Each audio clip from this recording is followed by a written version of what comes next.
Boa noite, me chamo Pedro Goulart, essa é a minha identificação da Universidade Federal do ABC e esse vídeo tem como objetivo comentar sobre a prova 2 da matéria Mecânica de Fluidos. Bom, na questão 1 nos pede para explicar com nossas palavras quando a gente deve usar as equações básicas de volume de controle na forma integral e na forma diferencial. Então, antes, só para contextualizar o porquê que a gente usa o volume de controle, né? Quando a gente vai estudar algum fluido, se a gente definisse uma massa, uma certa massa daquele fluido, a gente ia ter problemas para ter controle das variáveis que a gente quer estudar ali, uma vez que a gente sabe que o fluido ele tem uma deformação contínua. Então a gente não teria controle de saber se o que a gente estava estudando no início ainda se mantém, porque o fluido está deformando. Então aquela massa que a gente estava estudando ali talvez não esteja mais lá. Então, na maioria das vezes, é mais conveniente a gente determinar um volume daquele fluido em determinada região do espaço, que a gente chama de volume de controle, justamente para a gente ter controle das variáveis que a gente quer estudar.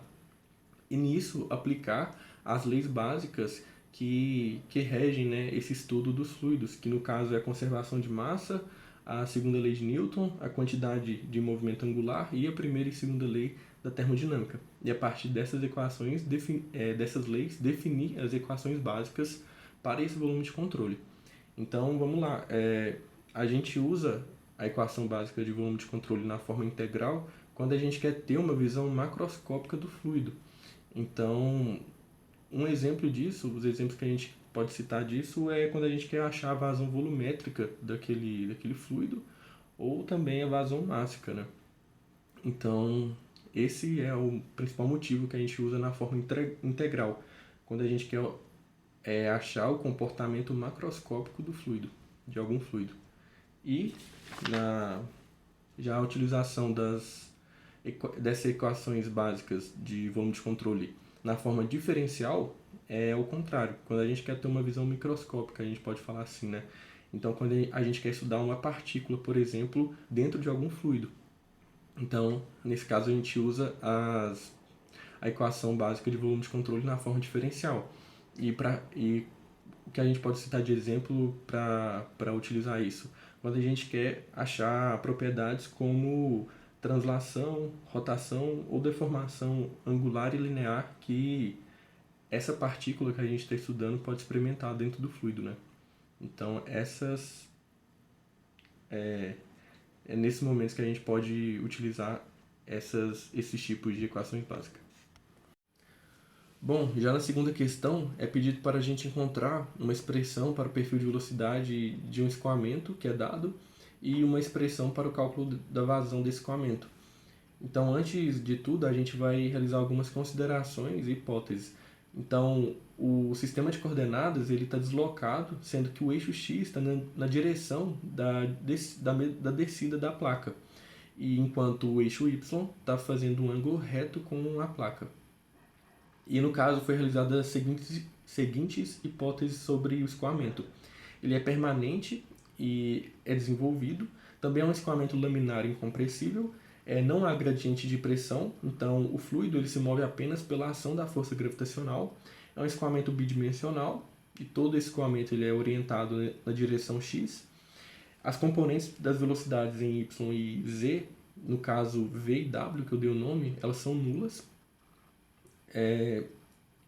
Então foram essas considerações. Para a gente desenvolver essa questão, a gente pode usar a equação de Navier-Stokes. E no caso, quando a gente usa essa equação, a gente também está considerando que é um fluido newtoniano, ou seja, esse fluido ele tem uma viscosidade constante. E como as componentes da velocidade de y e z, no caso v e w, são nulas, a gente pode aplicar essa equação apenas para a orientação x. E essa aplicação vai ser em coordenadas cartesianas. Então a gente tem a equação e a gente vai realizar algumas simplificações por meio dessas hipóteses que foi faladas.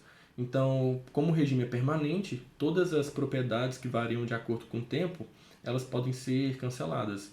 Então, no caso, a derivada parcial da velocidade com o tempo, ela pode ser descartada. Então, a gente tira esse termo da equação. como não existe a componente z, visto que é um escoamento bidimensional, não existe variação nessa coordenada, né? Então, derivada parcial de u e z em relação a z é zero, e derivada parcial de segunda ordem de u em relação a z também é zero. A gente pode eliminar esses termos. Como o escoamento é desenvolvido, nenhuma propriedade varia ao longo da orientação x também. Então, a derivada parcial da pressão em relação a x também é zero, a derivada parcial da velocidade em relação a x é zero, e a derivada parcial de segunda ordem da velocidade em relação a x também é zero. E também a gente tem que v, que vem da componente y, da velocidade, também é zero. E como esse termo ele acompanha o termo da derivada parcial de u em y, ele anula todo esse termo na equação também. Então a gente tem essas simplificações na equação de Navier-Stokes aplicada apenas na orientação x. Então, após todas as simplificações, a gente tem que essa equação vira apenas a derivada de segunda ordem parcial da velocidade em relação a y, e que isso é igual a menos a densidade vezes a gravidade, no caso na orientação x, dividido pela viscosidade do fluido. Por relações trigonométricas, a gente pode dizer que essa gravidade, força gravitacional na direção x, é igual à força da gravidade vezes o seno de θ, que é o ângulo que faz com a horizontal, que a placa faz com a horizontal. Então, a gente tem uma definição da equação de Navier-Stokes. A gente pode integrar essa equação uma vez, em y, no caso, e a gente pode, na primeira vez a gente vai encontrar uma constante, vai dar um resultado mais uma constante, e a gente pode integrar novamente para definir esse perfil de velocidade, e a gente vai ter o surgimento de mais uma constante. Então a gente tem que a velocidade desse escoamento, o perfil de velocidade desse escoamento é igual a uma função que depende de y, porém a gente tem ainda essas duas constantes que a gente tem que definir. E no caso a gente aplica condições de contorno para descobrir essas variáveis, essas constantes, constante 1 e constante 2. Então a gente aplica primeiro uma condição de contorno de não deslizamento da superfície. Então no caso a gente tem y igual a zero nessa condição. Uma tensão de cisalhamento é zero na superfície livre do líquido, que a gente considera que y é igual a h. Então, quando a gente substitui essas considerações da condição de contorno, a gente tem que C2, que a constante 2 vai ser igual a zero, e a constante 1 vai ser igual a ρg seno de θ de h sobre a viscosidade. Então, basta a gente substituir C2 e C1 que a gente encontrou na equação que a gente tinha encontrado antes do perfil de velocidade, só que dependendo dessas constantes. Como C2 é zero, fica zero, e C1 é um valor que a gente vai substituir, e no final a gente tem que essa expressão do perfil de velocidade, ela vai ser dada, depois de organizada, aqui que eu organizei, ela vai ser dada por o termo da densidade vezes a gravidade seno de θ vezes y sobre a viscosidade. Esse termo multiplica menos y sobre 2 mais h, que no caso h é a espessura, que foi dita no começo do exercício. Então esse é o perfil de velocidade. E se a gente fazer um tratamento de unidades aqui, visto que a densidade está em quilograma por metro cúbico, a gravidade metro por segundo ao quadrado, y está em metro e a viscosidade está em quilograma por metro segundo, a gente tem, após cancelamentos, que a unidade desse perfil de velocidade vai ficar em metro por segundo. Então, toda a equação desenvolvida faz sentido. Na letra B, para a gente achar a expressão do cálculo da vazão, eu considerei a definição da vazão, que no caso é dada pela fórmula da integral da velocidade vezes uma parte infinitesimal da seção transversal da área, que no caso dA, que é essa parte infinitesimal da seção transversal, é igual a B vezes dy.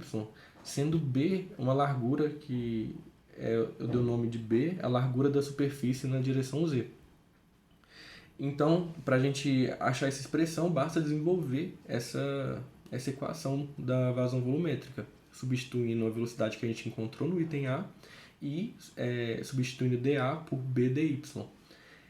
Após isso, apenas cálculos matemáticos, substituições e integrais, que vai resultar numa vazão volumétrica que a expressão é dada por a densidade vezes a gravidade, vezes o seno de θ, vezes essa largura definida, vezes h ao cubo, que é a espessura, dividir tudo isso dividido por 3 vezes a viscosidade do fluido.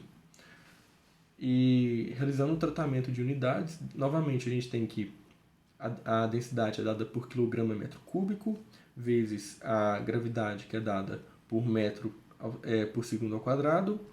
Essa largura é em metro, H, a espessura, é em metro, só que isso está elevado ao cubo, então metro cúbico, metro ao cubo.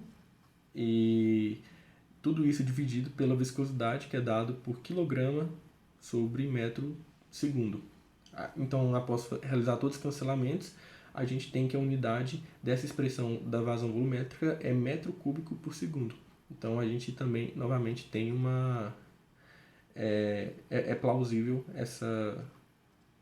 é coerente essa unidade com a expressão da vazão volumétrica.